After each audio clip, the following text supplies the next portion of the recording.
You're back at the lab. It's that horrible time of the year in between Christmas and New Year's.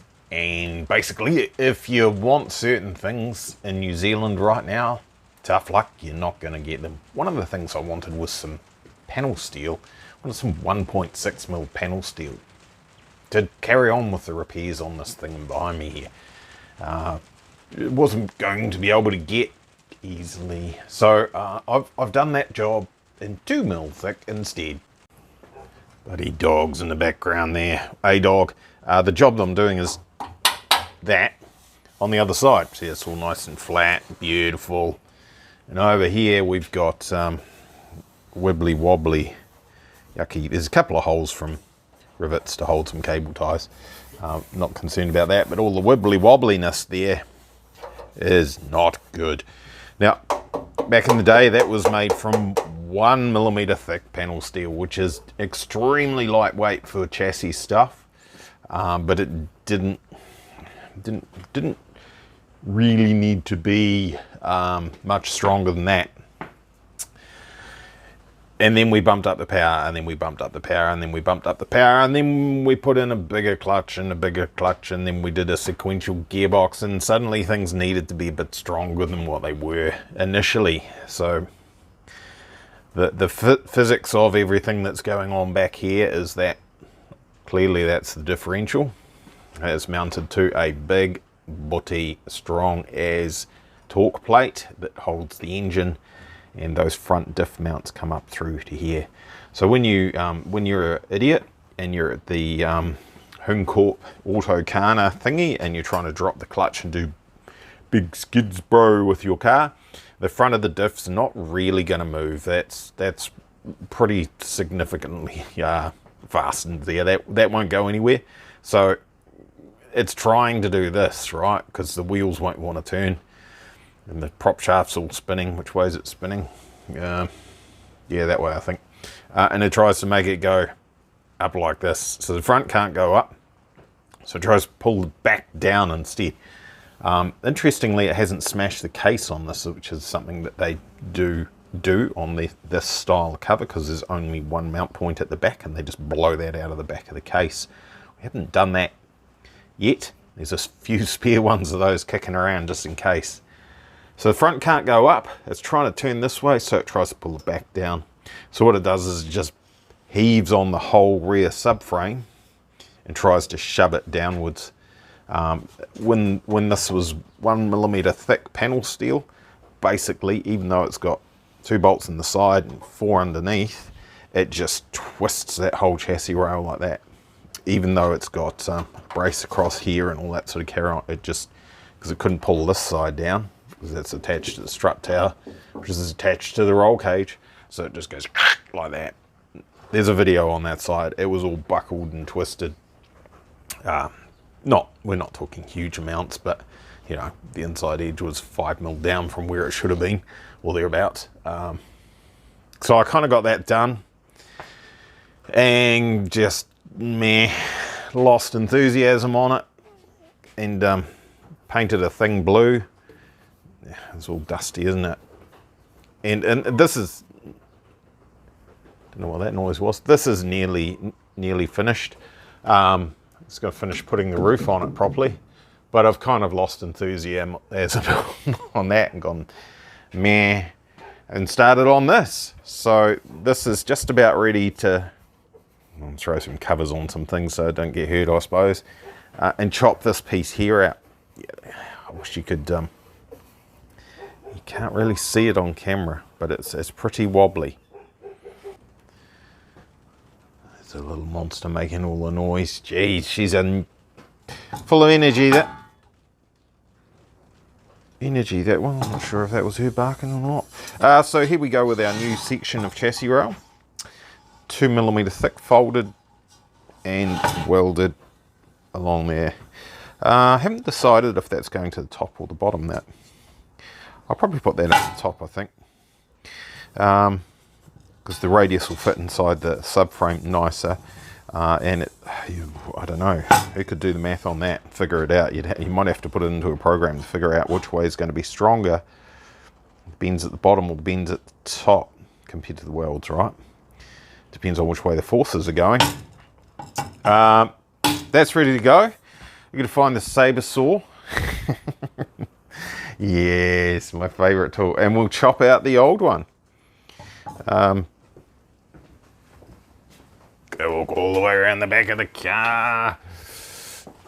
Like that there. So the trick here is I don't want to fully rebuild this. I just want to remove this. So I'm going to have to cut and leave some of the original chassis rail behind and then carefully grind away at it to get the right bits and pieces left behind so that we can actually weld it together without a big ass gap to fill, and then everything all buckles and it takes up lots of time and gas and all that sort of stuff. And yep, bolts are already undone. 2 there, 4 from underneath. So if I just get this detached from here, across there, along there, and across the front there, that piece actually slips out. And then we stick it in. Same as what I did over here. And then on the end of it, we're going to complete this plate that goes across the end of the chassis. Probably could do with a bit of a doubler in this area, I guess, to spread the load out. Because initially these chassis rails, here we go, there's an ugly bit of engineering for you.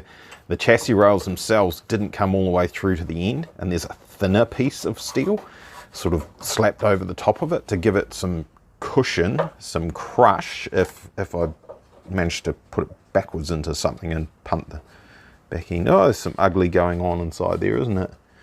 Right, let's chop it out. Done.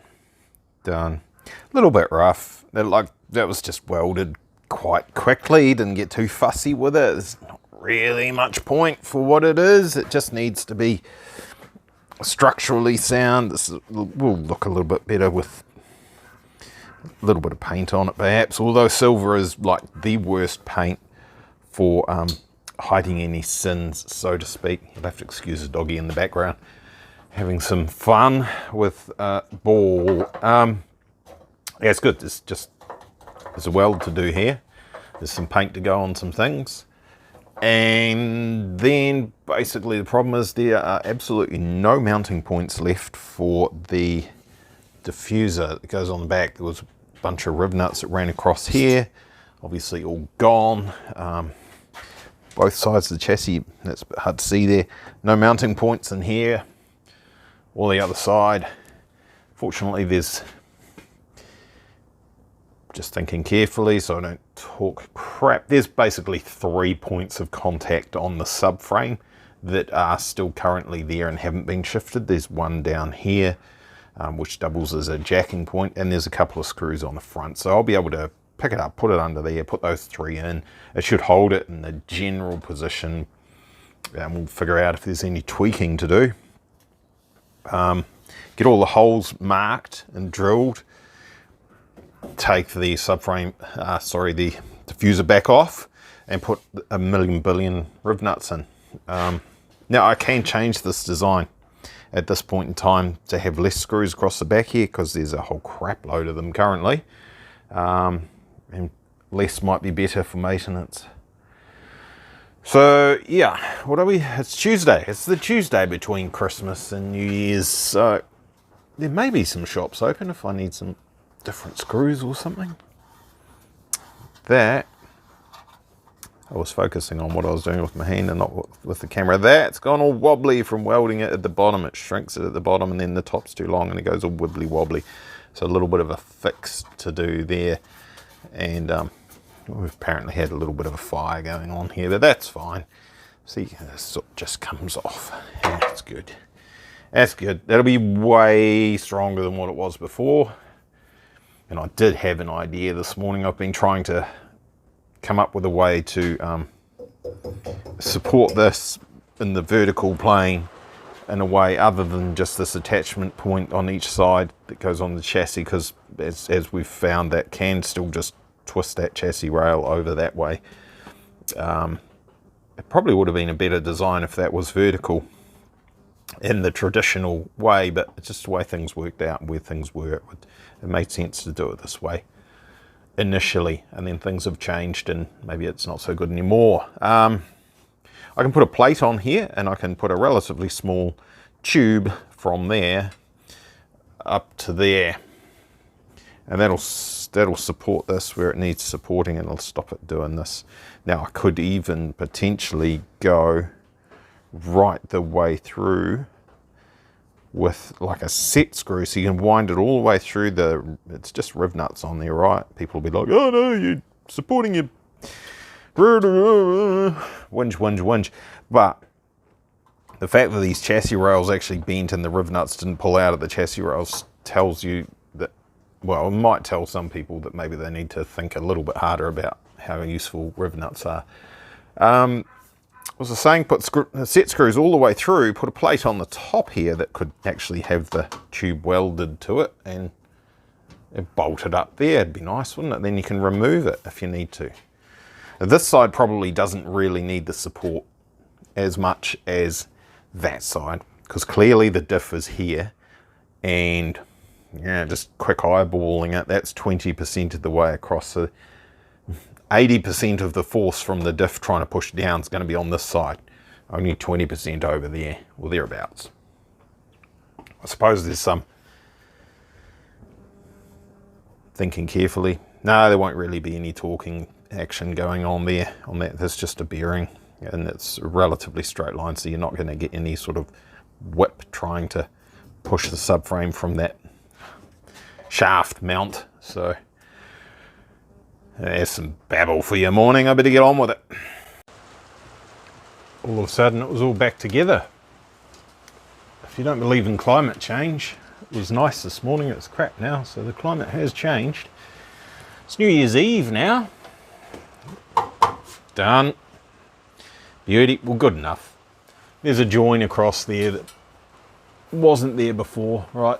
Because I've spliced it in. Yes, I could have run a piece from here. I could run it across to the top of that, and that might have been a little bit stronger, but I didn't do it on that side, and I still think I'll do something with this later. Some sort of a, I don't know, something from this thing to something up there that's strong, and that'll be good. It'll fix it, but that'll do in the meantime. You can't see stuff all in there, no doubt. Oh yeah, you can. There you go. There's the chassis rail. Boom. So that's all sorted. It's starting to look a little bit ratty-tatty in places, a little bit neglected, I guess you could say. There's some of this fake carbon fibre has been on here for I don't know how long, literally a couple of years or more, and then the real carbon fibre doesn't look that great. I think that's got overspray on it by the sound of that. You can tell the difference, can't you? Surface finish is different. Might need a buff. Speaking of buff, I got around to that because the whole front of the car was looking meh. It'd been out in the rain and had dust on it and all sorts of stuff, and just didn't look good. So I made the splitter look better. It looks pretty good. This is always just crap. I need stainless steel bolts for here. Steel doesn't work, it rusts and it looks shonky, and it's right on the front of the car. Or they need to be cut down, and I need some dome nuts on there. But they won't be self-locking, and then they might wriggle loose, and then the splitter might crash into the ground again. We've already done that a few times just over the years with things changing. It's looking not too bad. So there you go. Ignore that, it's lying. It is like 5:30 on New Year's Eve. I didn't think I'd actually get this done in time for this. So this will be the last video for 2025. So merry happy New Year's and all that sort of stuff. The Christmassy,